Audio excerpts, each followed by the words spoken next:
先啦。咁咧，因為其實我哋係想推動呢個黑白攝影，同埋咧要傳播呢個傳統藝術，呢、個其實叫手工藝啦，係咪？咁就因為其實香港咧就近年就淨係得我哋35攝影聯會咧就搞呢個黑白攝影同埋放上班嘅地方啦。咁就等我哋可以承傳到黑白攝影嘅呢個咁嘅傳統嘅手藝咁樣。咁大家都發覺近年我哋有好多人都轉玩翻黑白攝影啦。其實吸引之處喺邊度咧？其實大家今日嚟睇我哋嘅黑白攝影咧，其實點解會吸引到大家嚟睇咧？其實點解吸引到大家嚟？其實點解吸引到大家嚟睇咧？其實會唔會係因為身邊嘅朋友都係轉玩咗黑白攝影，所以大家就即係等佢介紹你哋過嚟睇咧？會唔會咧？呢位先生。行呢個。嗰個 WhatsApp 會唔會係你都係一啲攝影嘅朋友咧？都會係。咁佢點解會介紹你睇呢個黑白攝影咧？我諗佢都係無意中發放咗呢啲群組，咁我見到我本身都係中意影相嘅，所以今次過嚟睇睇。咁我諗黑白攝影係有佢嘅特別吸引大家嘅地方啦。咁譬如佢唔同數碼，佢喺現場睇嗰幅相嘅時候咧，佢哋會有俾你有啲立體感啊。譬如佢表達嗰個氣氛出嚟咧，係你即時可以感受得到佢嘅氣氛啦。咁我哋問下點解我哋嘅學員點解會吸引到佢哋玩黑白攝影先咧？咁我哋先問下我哋最細嘅學員9歲嘅 Kathy 啊。我中意影黑白相係因為沖晒嘅過程咧，真係好有趣啊，真係好玩咯。佢係我哋3點嘅。咁會唔會係因為你可以由好似一個零至到一個實體可以攞出嚟做展覽？中間咧其實個程序咧，你有啲乜嘢嘅驚喜啊，俾到你咧？曬相嘅時候咧，有時真係即係有時曬唔到嘅，但係曬到出嚟好好嘅時候，我都會有一個開心，同埋好有滿足感咯。係咯，咁因為由一張菲林去到一張可以攞出嚟展覽嘅相咧，即係其實期間即係個過程咧，其實都係好有樂趣啦，係咪啊？咁每個過程都係自己手做啦，不經呢個電腦處理啦。咁乜嘢都係自己嘅控制範圍內，有機會係失敗，咁當然就會成功啦。咁要時間去磨練啦。咁所以咧，我哋咧需要去多影、多睇、多練咁樣啦。即係就係我哋師傅即係俾我哋格言啦。咁我又知道咧好多朋友其實咧，因為睇過我哋嘅展覽咧，就開始對黑白攝影有興趣啦。咁然後就開始參加我哋嘅攝影會嘅班啦。咁可以即係同我哋個同學阿 Stephanie 分享下啦。點解佢當初會睇我哋嘅攝影展覽啊？同埋點解又會開始即係有興趣報我哋嘅班咧？Hello， 咁其實我都有啲同嗰位觀眾有啲相似嘅，都係一個朋友 WhatsApp 俾我知有一個黑白嘅相展啦。咁就係上一屆嘅時候，咁就第一次見到原來有35個嘅喎咁樣。咁因為其中你哋一個學員嘅一套重播嘅相好吸引我，覺得原來黑白相都可以咁有趣嘅。咁平時用數碼嘅時候，好容易好快都會睇到個效果，但係咁如果用菲林嘅表達會係點呢？咁所以就參加咗呢個會啦。咁講下即係譬如我哋影黑白菲林咧，其實實戰會係點嘅咧？咁譬如好似喺街上面攝影嘅時候，即係所謂嘅街拍啦。咁我就請我嘅大師兄啦，咁佢街拍咧就係好拿手嘅，亦都可以好捕捉到一啲即係決定性嘅瞬間，係啦。咁等佢講下有啲咩技巧咧，我哋可以要注意啦，咁樣咁請阿 KC 講下。係，OK。其實喺街上找拍咧，即係我俾少少意見咧，即係教啊唔講得啦，分享少少啦，就係即係要多影多做，要留意身邊嘅嘢。其實就大家互動嘅。我點解我個人咁喜歡咧？即係其實你影緊佢，其實佢一路係咁喐緊咧，其實一路係咁互動。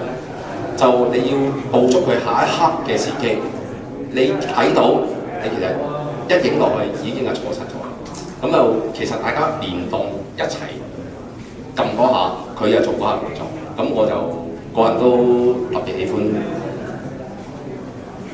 咁啊，可以大家陣間欣賞下阿 KC 嗰啲作品啊，佢叫吳啟洲，咁啊，佢係零舍影呢個街拍咧，即係捕捉到咧好多神髓咧係特別到位嘅咁樣。咁啊另外啦，譬如好似點解我哋咁中意黑白攝影咧？係咪特別多嘢玩咧？又好似係喎。咁啊，數碼攝影咧好多咧時我哋都係買個相機。裏邊有啲咩 function 就用佢㗎啦，然後咧就買啲 software 去 Photoshop 啦。咁但係我哋自己傳統嘅手藝咧係特別零舍唔同嘅。咁啊，另外一啲手工又係唔同嘅喎。咁咧我哋嘅班長阿 Carl 咧，咁啊佢係哇簡直係 DIY 天王。咁啊佢好多嘢都係自製嘅。咁啊就想問下你點解咁多嘢自製咧？係咪你做嘅嘢特別靚、特別好？咁啊有啲咩樂趣可以同我哋分享下？因為窮啊，因為窮啊。嗰啲材料都貴喎。咁冇DIY 只不過係做啲適合自己用嘅工具嘅啫。咁其實我做啲相機都係因為我想影嗰樣嘢，我先做嗰個工具嘅啫。咁呢啲唔係太複雜嘅嘢嚟嘅啫。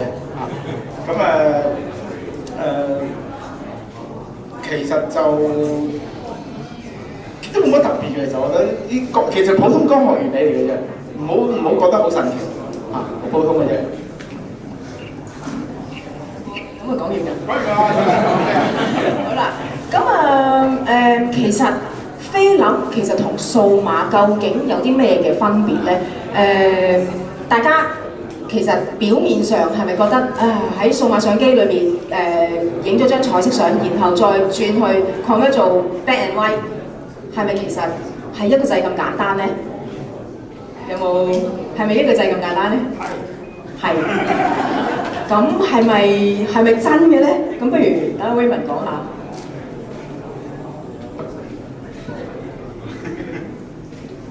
其實撳個掣即係應該真係好簡單嘅，所以即係好多人都會係咁樣做。咁啊，影咗個彩色底之後咧，就張相有兩用啦，可以做彩色相，又可以做黑白相。咁但係其實黑白相同埋彩色數碼嘅黑白同埋菲林嘅黑白係有明顯嘅分別嘅，即係喺我哋嘅角度睇咧，佢嗰個質感啊同埋嗰個色調啊係唔同嘅。咁或者係輕輕介紹下啦。如果你影數碼嘅相片咧，基本上就你要幻想佢係一個平面嘅階磚。咁啊，每一忽階磚搭埋一齊，即係平排一齊之後咧，就構成一個四方形或者長方形嘅相片嘅畫面。咁佢用唔同色調變化咧，去令到你感受，即係或者欺騙大家咧，就覺得佢有個深淺度啊，或者嗰個變化咁樣。但係如果去翻傳統菲林銀鹽咧，即係你會感受到佢嗰種凹凸感。咁點嚟嘅咧？就係嗰啲銀鹽咧，就係即係嗰啲 silver。咁咧就粒子咧就排列喺個菲林膠片上面。咁你曝光或者係顯影嘅時候咧，就會令到佢有啲唔同嘅 density 嗰個密度變化。咁呢啲就令到你喺張相曬出嚟咧，就會有光暗同埋個變化喺度。除此之外咧，原來我哋對人眼對呢啲咁樣咁輕微變化嘅凹凸密度嘅變化咧係感受到嘅，所以你會覺得嗰張相會係立體啲嘅。咁呢啲就係一個趣味嗰度啦。咁令到你撳落張相嘅時候咧係俾多啲心機嘅會。咁呢度就係令到我哋想繼續追尋落去咁玩法。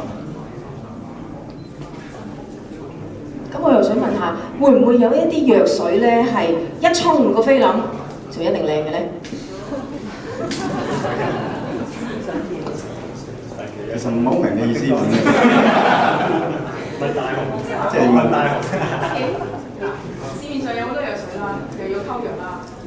咁你覺得有冇啲好穩定性？即係譬如好似出街沖咗又一定靚嘅咧。咁即係譬如我每次影嘅題材都唔同啊嘛。咁我會唔會話特別今次影嘅題材好嘅，咁我就需要用啲乜嘢藥水去沖嘅時候，咁就一定好靚好smooth達到我嘅要求。沖藥水嗰度就係、通常我哋同學生嚟計咧，都係自己沖翻嘅啦，好少話影完就拎出街沖嘅。咁嗰個藥水濃度同埋個成分咧係可以自己調控嘅。咁變咗，譬如你影個環境係反差低嘅話咧，可能你想令到個反差再高翻啲嘅時候，用一啲濃啲嘅藥水啦。咁有唔同嘅方面嚟嘅，即係市面上啲書籍都有得介紹。咁但係就呢啲係玩耐咗深層啲嘅時候咧，大家有興趣嘅時候就會再追落。而喺街外邊沖啲藥水咧，就會即係做生意啦，可能即係揾一缸藥水用嚟用去都係嗰啲，咁佢唔會理你影出嚟嗰個最初嗰個曝光嘅反差高定低啊定點樣，低曝光或者高曝光佢都唔會理你，即係大圍咁抌落個桶度咧一齊做，變咗就即係做唔到你想要做嘅效果啦。咁我又想問下在座各位啦，咁其實黑白菲林相咧，其實吸引你哋之處咧係咩？點解你哋會繼續玩咧？都係嗰句啦，曬相啊，沖菲林啊，有趣咯，好有趣。好嘥時間嘅喎。其實你有耐性就得。